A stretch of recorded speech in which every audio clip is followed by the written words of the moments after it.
إنا لله وإنا إليه راجعون.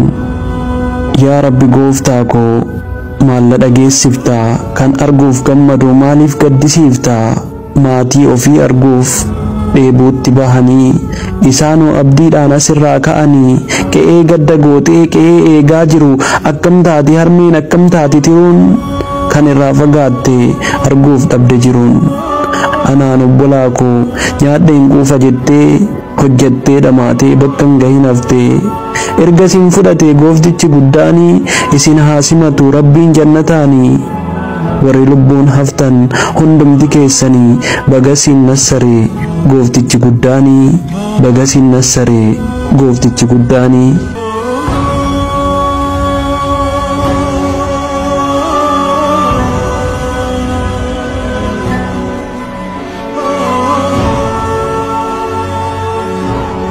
إنا لله وإنا إليه راجعون. السلام عليكم ورحمة الله وبركاته. dhugaa dubbachuudhaaf wanni dubbatan nama dhiba duuti himatteen dhuftu yeroo namaaf hin beellamtu sa'aatii namaaf hin herreedu jechuudha. Sa'aatii namatti dhufte sanitti ol ka'uu malee wanti jira tokkollee hin jiru jechuudha. Akkuma beekamu suuraan isin bishaan baaraa keessatti argaa jirtan kun ijoollee keenya ijoollee Oromooti. Akkuma nama kamiitu hojjechuudhaaf biyyarraa ba'anii biyya Saudi Arabiyaa kana keessatti rakkoo Saudi Arabiyaa kana keessa jiru guutuun addunyaa kanarraa namni wallaalee hin jiru ni beeka jechuudha. Kanuma rakkoo kana uf baraaruudhaaf haadha fi abbaa isaanii maatii isaanii gargaaruudhaaf biyya kana dhufanii haga silaa namni dalagatu tokko dalagatanii biyya kana keessatti seeraan ala jiraachuu irraa yeroo hunda shortaalee ibsuu irraa yoo danda'amaa ta'e haadha fi abbaa keenya sagarree hiqaamaa bitanna jechuudhaan akkasuma immoo haala jireenya keenyaa fooyyeffanna jechuudhaaf bu'aa bahii meeqa keessa dabranii Saudi Arabiyaa kanarraa gara Yamanii gadi imala eegalan jechuudha. Gaara kamis kana keessatti qormaata meeqa isaan mudate kana keessa dabranii erga Yamanii gaan Yamanii irraa doonii yaabbatanii gara Jibuutii deemuudhaaf odoo deemanii namoota 71 keessaa namni 20 lubbuun isaanii baay'atanii jira jechuudha.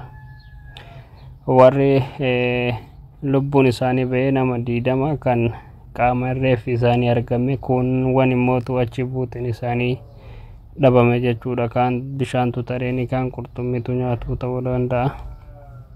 Achi keessaa nama 2-3 qofatu lubbuudhaan jiraatee hafe jechuudha.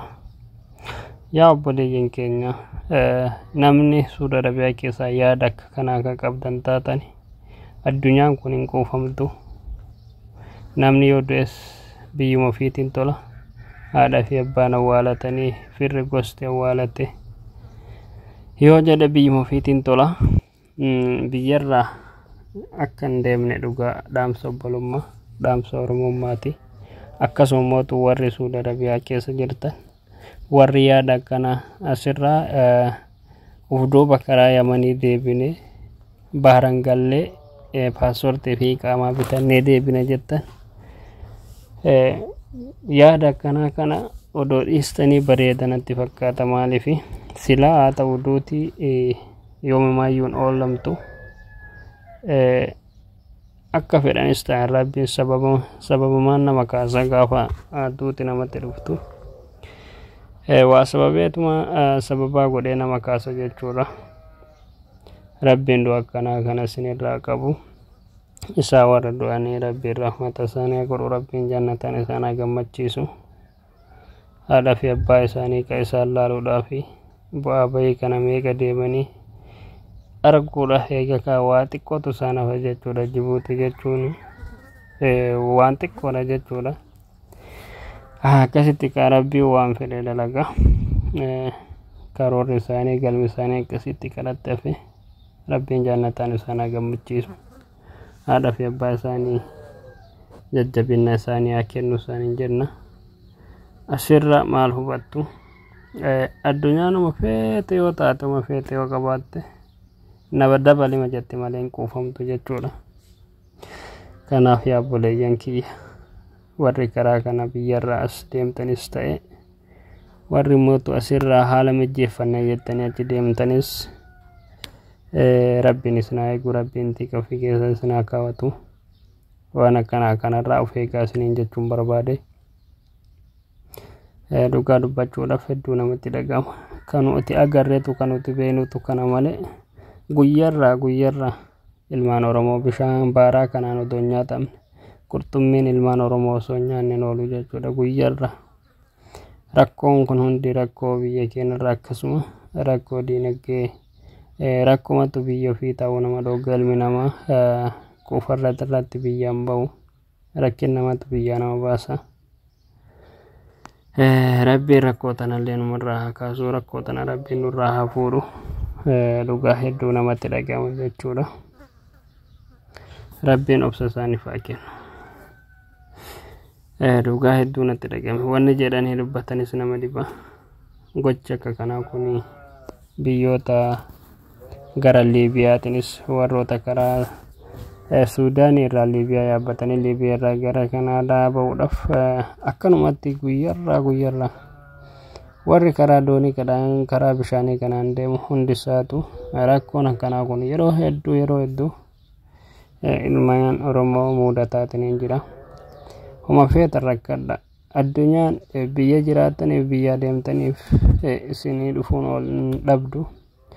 Biyya namaa deemaniif hojjetanii addunyaan fidan yoo rabbiin namaan kennini biyya ta'aniif addunyaa sin dhaban. Rabbiin bakkuma jirtanitu rabbiin addunyaa namaa kennuu danda'a. Nafsi ofiitiin taphachuun hin barbaachisu. Rabbiin obsaa fi sabrii isaanii haa kennu sanan jenna. Warra dhuman immoo rabbiin jannatan isaan haa gammachiisu. Haadha fi abbaan isaanii nuu galanii nuu dhufan jedhanii qophiidhaan isaan eegaa jiran jechuudha. Hin dhufna jedhanii isaanis akka duuti karaa kanatti isaan mudattu waan hin beekneef bilbilanii haadha fi abbaa isaa waggaa 7 waggaa 8 yeroo dheeraa irraa turan arguudhaaf hawwii qaban ture. Hawwiin isaanii akkasitti karatti hafe. Rabbiin jannataan isaan haa gammachiisu.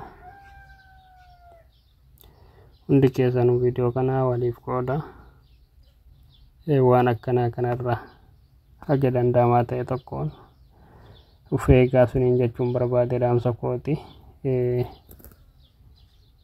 Rabbiin jannataan isaan haa gammachiisu. Galatooma.